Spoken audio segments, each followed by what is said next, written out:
ગામના ખેડૂતો છે એમની જે દયનીય સ્થિતિ છે એમાં જે જેએન ન્યૂઝ છે એ તમને લાઈવ બતાવી રહ્યું છે કે જે બેન છે ત્યાંના ખેડૂત કે આ લોકો જે અનશન પર બેઠા છે અને કેટલાક છોકરાઓ છે તેઓએ ઉપવાસ આંદોલન ચાલુ કર્યા છે જે સવારના 12 વાગ્યાથી અન્નનો દાણો પણ નથી લીધો અને ઉપવાસ પર છે। હવે આપણે સ્થિતિ પૂછીશું કે શું કારણથી એ લોકો ઉપવાસ પર બેઠા છે। આપણે સીધી જ વાત કરીશું એક બેન સાથે કે જેઓ ત્યાંના રહીશ છે। શું કહેશો બેન, શેના માટે અનશન પર બેઠા છો તમે? અમારા ખેતરનો રસ્તો બંધ થઈ ગયેલો છે ખાસા 2.5-3 મહિનાથી। બધો જ અમે કાર્યવાહી કરી પણ અમારો કોઈ નિર્ણય જ આવતો નહીં। સવારે 11 વાગે અમે આવીને બેઠા છે, કશો જ એ લોકોએ કઈ કાર્યવાહી કરી નહીં, કશું નહીં। અભી તૂટશે, કાલે તૂટશે, આજે તૂટશે એવી અમને દલાસા હલાવે છે। અચ્છા, કેટલા સમયથી તમે લડી રહ્યા છો? 2.5 મહિના થયા। 2.5 મહિનાથી અમારા છોકરાઓને સ્કૂલનો રસ્તો બંધ થઈ રહ્યો છે। મેન રસ્તો એક જ છે આ, નહીં ખેત રસ્તો પહેલેથી જ છે, મતલબ 4 થી 5 પેઢીનો રસ્તો છે, બંધ કરી દીધું છે વચ્ચેથી મતલબ બંધ જ કરી દીધો છે। આ કાર્યવાહી કરે છે લોકો, તે લોકોએ બંધ કરી દીધો છે, મેન કોટ જ મારી દીધો છે। જે રસ્તો છે આવવા જવાનો તે વર્ષો જૂનો રસ્તો છે અને તે ખેતર માલિકો જે છે લગભગ 15 થી 20 ખેડૂતોને જવા માટેનો રસ્તો બિલકુલ બંધ કરી દેવામાં આવ્યો છે અને એના વિશે જ આપણને માહિતગાર કરશે ત્યાંના જે વડીલ છે કે આ રસ્તો કેટલા વર્ષ જૂનો છે એ વિશે આપણે જાણીશું। શું નામ છે કાકા તમારું? અકબર। અચ્છા અકબરભાઈ, આ રસ્તો કેટલો જૂનો છે? લગભગ 7-8 પેઢીનો રસ્તો જૂનો છે। અચ્છા, તો તેને કેવી રીતના બંધ કરી દેવામાં આવ્યો? એમને કોટ બનાવી દીધો છે। કોને બનાવ્યો? એ સમસણ વાળો હોય। અચ્છા, તો હવે અત્યારે તમે ખેતરમાંથી તમે જઈ શકો છો? તમે જઈ શકો? ના, નહીં જઈ શકતા। તો તમે મારી હેડાથી જવાતું જ નહીં ને, એટલું ઊંચું થઈ ગયું છે। પાક તૈયાર છે તમારા? હા, પાક તૈયાર છે। હા ભાઈ, ખેડૂતને એવું કેવું છે અકબરભાઈનું કે ખેતરમાં જે પાક છે તે તૈયાર થઈ ગયો છે અને તેને લઈ જવા માટે બજારમાં લાણી કરવા માટે કોઈ સાધન જઈ શકતું નથી, તેમજ ત્યાંથી કોઈ આવી પણ નથી શકતું। અને અમે તમને જે લાઈવ બતાવ્યું છે કે આ જે ખેડૂતો છે એ લોકો એમની આપદા લઈ મામલતદાર ઓફિસમાં સવારના 12 વાગ્યાથી અનશન પર છે। જે સ્ત્રીઓ છે અનશન પર છે અને જે બીજા મર્દોમાં 5-7 જે જેન્ટ્સ છે તેઓ ભૂખ હડતાલ પર ઉતર્યા છે, જેમણે અન્નનો દાણો પણ લીધો નહીં। અને એમની સાથે વડોદરા જિલ્લા ભીમ આર્મી અને પાદરા તાલુકા ભીમ આર્મી પણ સાથ સહકારમાં છે અને આ આંદોલનમાં જોડાઈ છે। હવે આપણે સીધી લાઈવ વાત કરીશું જે વડોદરા જિલ્લાના ભીમ આર્મી પ્રમુખ છે વિનોદભાઈ પરમાર સાથે જ, કે જેઓ તમામ માહિતગાર તમને કરશે આ સ્થિતિથી। જય ભીમ, જય સંવિધાન, જય મૂળ નિવાસી। ભોજ ગામના ખેડૂતોનો આવવા જવાનો વર્ષો જૂનો રસ્તો છે, જે પેઢીઓથી આવતો રસ્તો છે। એ રસ્તા પર સુરક્ષા દિવાલ બનાવવા નામ પર એ રસ્તો બ્લોક કરી દેવામાં આવ્યો છે, રસ્તો બંધ કરી દેવામાં આવ્યો છે। જ્યાંથી આ રસ્તો બનવાની શરૂઆત થઈ છે, જ્યાંથી આ પ્લાન બહાર આવ્યો ત્યાંથી અમે વારંવાર તાલુકા અધિકારી તલાટીને લેખિતમાં અમે લોકો આપ્યું છે, રજૂઆત કરી છે કે આ રસ્તો ખોટો બની રહ્યો છે।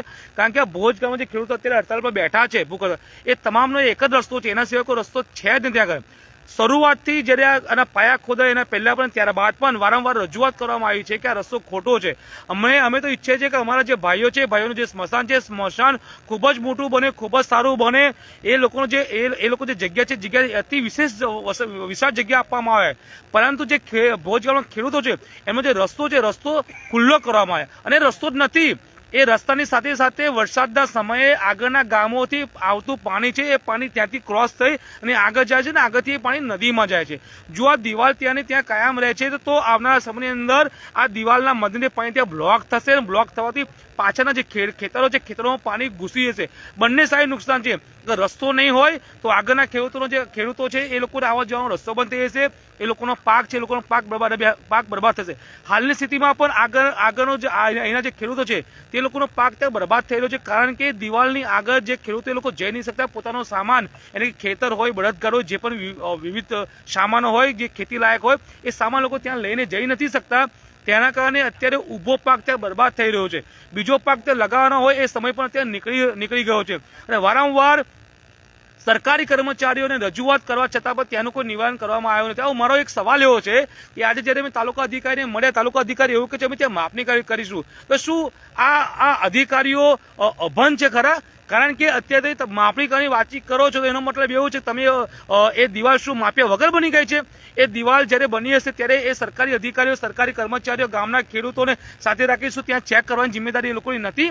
કારણ કે સીધી વસ્તુ છે એ ગામડાઓની અંદર એક વિશેષ જગ્યાઓ છે જ્યાંથી તમામ લોકોનો આવવા જવાનો રસ્તો હોય છે, તમામ જે ગામનું પાણી હોય તે વહેતું હોય છે. ગામની એક અલગથી વ્યવસ્થા છે. એ વ્યવસ્થાને તમે બ્લોક કરશો એનો મતલબ એવું છે કે પછી બ્લોકની સાથે આગળની પદ્ધતિ બરબાદ થાય છે, સાથે ચોમાસાની અંદર પાણીથી લોકો બધું બરબાદ થઈ જશે. પરંતુ આ સરકારી કર્મચારીઓ રાજનેતાઓના ઇશારે ક્યાંક ને ક્યાંક દબાયેલા છે અને ક્યાંક ને ક્યાંક એ લોકોથી ખોટું પણ કામકાજ થયું હોઈ શકે. હવે એવું માનીએ છીએ કે ક્યાંક ને ક્યાંક લોકોથી ખોટું કામ થયું હશે, જેના કારણે સરકારી તંત્રીઓ ક્યાંક ને ક્યાંક બહાના બતાવી રહ્યા છે, બહાના બનાવી રહ્યા છે અને આ દિવાલની અંદર ક્યાંથી ક્યાંક પોતાનો પીછો છૂટી જાય એવું ક્યાંક ને ક્યાંક બહાના બનાવીને છટકવાની બહાર કામકાજ કરી રહ્યા છે. પરંતુ અમે સરકારી કર્મચારીઓને કહી રહ્યા છે કે હવે અમે ટસનામસ થવાના નથી. જ્યાં સુધી આ દિવાલ ત્યાંથી તૂટશે નહીં, ખેડૂતોનો આવા જવાનો રસ્તો બનશે, ત્યાં સુધી અમે લોકો અહીંયાથી હલવાના નથી.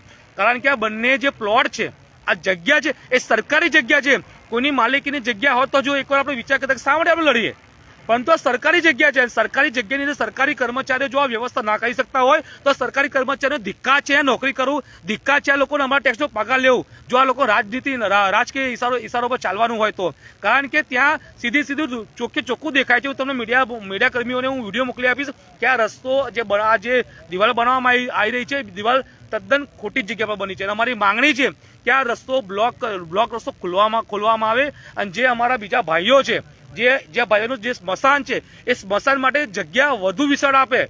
એથી એની આજુબાજુમાં કોઈ બીજી જગ્યા તો જગ્યા વિશાળ આપે. જો ગ્રાન્ટ ઓછી પડતી તો 25 ને 50 લાખની ગ્રાન્ટ આપો અને એ જે સ્મશાન છે એટલું આધુનિક બનાવો કે આખા પાદા તાલુકાની અંદર એક છાપ ઊભી થાય. પરંતુ કમસે કમ સરકાર આ જે ખેડૂતો છે તેમની જગ્યા ખોલવામાં આવે, તેમનો રસ્તો ખોલવામાં આવે. કારણ કે ખેડૂત છે કોઈ ધર્મ કોઈ જાતિ એની હોતી નથી, માત્ર ખેડૂત છે જે અન્ન ઉગાવે છે અને અન્ન લોકોને ખવડાવે છે. જ્યાં સુધી આ જગ્યા ખુલવામાં નહીં આવે, આવા જવાનો રસ્તો ખુલવામાં નહીં આવે ત્યાં સુધી અમે લોકો અહીંયાથી હલવા નથી. એ ચાહે પોલીસને તોપ ગોળા મારવા હોય, મિલિટરી બોલાવી હોય, બંદૂક ફોડી હોય, જે કરવું એ કરે. જેમ એ લોકોએ દિલ્હીમાં કર્યું એવું કરવું હોય તો પણ કરે, એનો છૂટ છે. અમે આ જગ્યા છોડવાના નથી. જય ભીમ, જય સંવિધાન, જય મૂળ નિવાસી.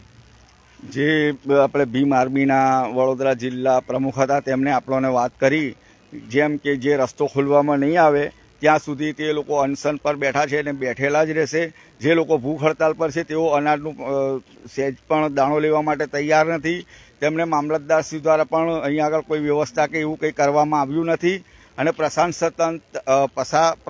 જે છે એમના તરફથી પણ અત્યાર સુધી અહીં આગળ કશું કોઈ વ્યવસ્થા ગોઠવવામાં આવી નથી. આપણી સાથે જે ભીમ આર્મીના પાદરા તાલુકા પ્રમુખ અમજદભાઈ ગરાસિયા છે તેઓ પણ આ આંદોલનમાં જોડાયા છે. એમની સાથે આપણે સીધા વાત કરીશું કે અમજદભાઈ, આ કોઈ રાજકીય દાવપેચ ચાલી રહ્યો છે આ દિવાલ બનાવીને? એમાં કોઈ રાજકીય રંગ લાવવા માટે આ જે દિવાલ છે તે ઊભી કરવામાં આવી છે? રાજકીય ફાયદા માટે જ આ દિવાલ ઊભી કરવામાં આવી છે. જે તે સરપંચોને ઇલેક્શન લડવું હોય ત્યારે અમુક સરપંચોને દાવપેચ ના મળતા હોય તો બહુમતીમાં જે લોકો હોય એમની વહારે લોકો આવતા હોય, એમને ઉશ્કેરને કરીને આ દેખાવો કરતા હોય ખાલી. પણ એમને એવી ખબર ના કે ભાઈ દેખાવો કરીને તમે જો મત લઈને તમે સરપંચો બનતા હોય એ કશાત કામનું નથી. પ્રજા તો સાથે રહીને તમામ ભાઈઓ, અમારા દેશના જેટલા બી જાત પાતના લોકો છે, અમારા હિન્દુ ભાઈઓ, અમારા મુસ્લિમ ભાઈઓ, શીખ ભાઈઓ, ઈસાઈ ભાઈઓ, અમારો એક ગુલદોસ્તો છે. હિન્દુસ્તાનની અંદર એક ગુલદોસ્તો છે, બધા સાથે રહીને સાથે જ એક ફૂલની તરહ ખીલીને રહેતા હોય બરાબર. એ જ પ્રમાણે રહેતા લોકોને રાજકીય રોટલા શેકીને જે લોકો ષડયંત્ર કરી રહ્યા છે એ ખરેખર ગેરવાજબી છે. કેમ કે જ્યારે કોઈ બી ધર્મનું કોઈ બી સ્થાન હોય છે તે એક બાજુ હોય છે ને કોર્ટ કેટલી દૂર લેવામાં આવે છે. તમે સ્થાનિક પ્રજાને બી અમે કહીએ કે જઈને તમે જોઈ લો કે આ કેટલું ખોટું થઈ રહ્યું છે. કેમ કે આ ખેડૂતોનો સવાલ છે, કોઈ ધર્મ જાતિનું નથી. અમારી ભીમ આર્મી ભારત એકતા મિશન દેશમાં ચલાવી રહી છે અને ગુજરાતમાં બી બહુ મોટા પાયે ચાલી રહી છે. અમે એકતાનું મિશન ચલાવી રહ્યા છે અને જે કાયદેસરનું જે લોકો ગુનેગાર છે કે જે લોકોએ ષડયંત્ર રચીને જે પૈસા ખોટા સરકારના વાપર્યા છે એમની ઉપર બી એક્શન લેવામાં આવે છે. અને જે બી અધિકારી એમાં સંડવાયેલો છે એની ઉપર સરકારશ્રીને અમે કહીએ છીએ કે એમની ઉપર એક્શન લેવામાં આવે, જેથી કરીને આ ખેડૂતોને બી એક ન્યાય મળે.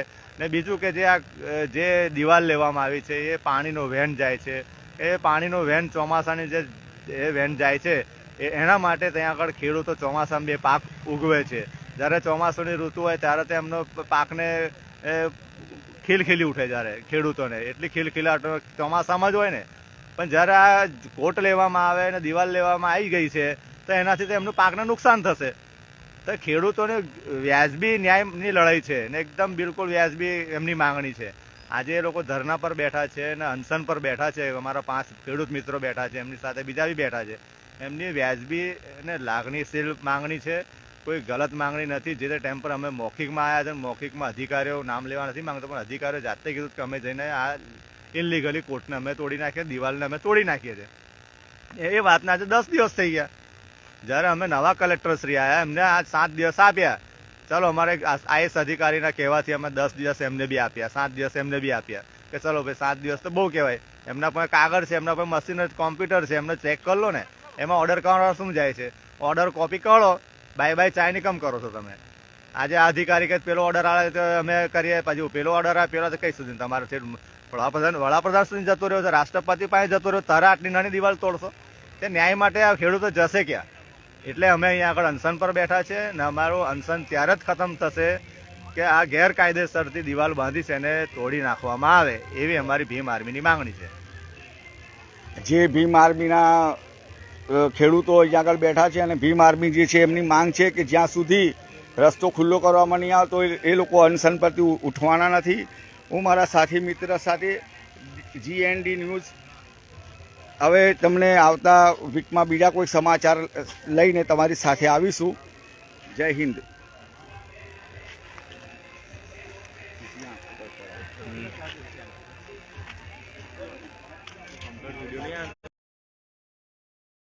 બસ